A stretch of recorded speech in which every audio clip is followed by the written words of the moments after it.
আমার মনে আছে এই চণ্ডীতলার মোড়ে এই শয়তানগুলো আমার গাড়ি আজকে ঢিল মেরেছিল, লাঠি পেটা করেছিল, কিন্তু দিলীপ ঘোষ চুপ করেনি। আজকে তাদের বুকে পা দাঁড়িয়ে অফিসের সামনে দাঁড়িয়ে আমি থ্রেটেন করছি, আজ এসছি, দরকার আবার আসবো, তোদের অফিসে ঢুকে টেনে বার করে ব্যবস্থা পেটাবো। আমরা বলি না, দরকার হলে করি, কিন্তু করার প্রয়োজন নেই। কিছু নপুংসক পুলিশ আছে, পুলিশের পোশাক করে থাকে, টিএমসি ক্যাডার, তারা তাদের প্রোটেকশন দেয়, নাহলে রাস্তায় লোকের ছাল খুলে দেয়। আর মে মাসের তদন্তে হবে, হিসাব হবে কড়াই গন্ডায়। আমি এই কথাটা বলতে এসেছিলাম, এরকম কিছু সমাজ বিরোধী কুখ্যাত গুন্ডা তারা টিএমসি ঝান্ডা ধরে আজকে একদম মহাবলী হয়ে গেছে, বীরপুরুষ হয়ে গেছে, সাধারণ মানুষকে কষ্ট দেয়, আমাদের পার্টির সাধারণ কার্যকর্তার উপরে হামলা করে, একটা এফআইআর হয় না, উল্টো আমাদের উপরে এফআইআর হয়।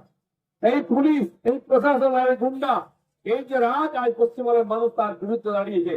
দিল্লিতে এরকম বহু গুন্ডা ছিল, দিদির একজন খুব প্রিয় ভাই ছিল, তিনিও এই ধরনের রাজনীতি করতেন, মানুষ ছুরি মেরে উড়িয়ে দিল, দিল্লি তারকে খুঁজে পাওয়া যাচ্ছে না, আপ কোথায়।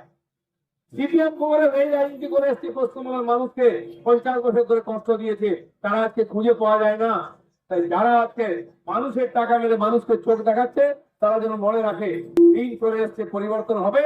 তাই এসআইআর ভয়ে এসআইআর করতে দিচ্ছে না, সেন্ট্রাল ফোর্সের ভয়ে সেন্ট্রাল ফোর্সকে গালাগালি দিচ্ছে, আর্মিকে গালাগালি দিচ্ছে, সুপ্রিম কোর্ট, নির্বাচন কমিশন, সেন্ট্রাল গভর্নমেন্টকে গালাগালি দিচ্ছে।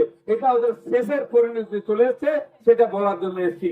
নির্বাচন আসছে, চোখে চোখ দিয়ে লড়বো, কর্মীরা কাঁধে কাঁধ দিয়ে লড়বে। এই অত্যাচারী সরকার, এই ধর্ষণকারী ভ্রষ্টাচারী সরকার, একে উপরে আমরা ফেলবো এই সংকল্প নিয়ে।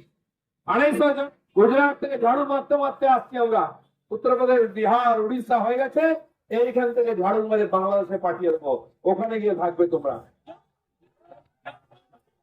যারা কথায় কথায় জয় বাংলা, কথায় কথায় খেলা হবে, সবই পূর্ব বাংলা থেকে ধার করে নিয়ে এসছেন। এবারে সোনার বাংলা, ওই জাতীয় সংগঠনেরও গান, তাহলে 2 বাংলা এক হয়ে যাবে, আর ওখানে গিয়ে থাকবো। আর সে ব্যবস্থা আমরা করবো। অনেককে দিনের বেলা তারা দেখিয়ে দিয়েছি, আমাদেরকে চাঁদ দেখিয়ে দিয়ে ছাড়বো, সেই দিন আসবে। ये तो पहली झांकी है और अभी पूरी फिल्म बाकी है, और मैं में होगा।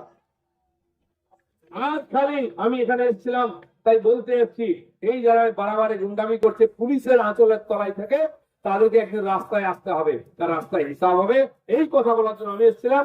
দরকার আবার আসবো, আরো বড় মিছিল করব, সভা করব।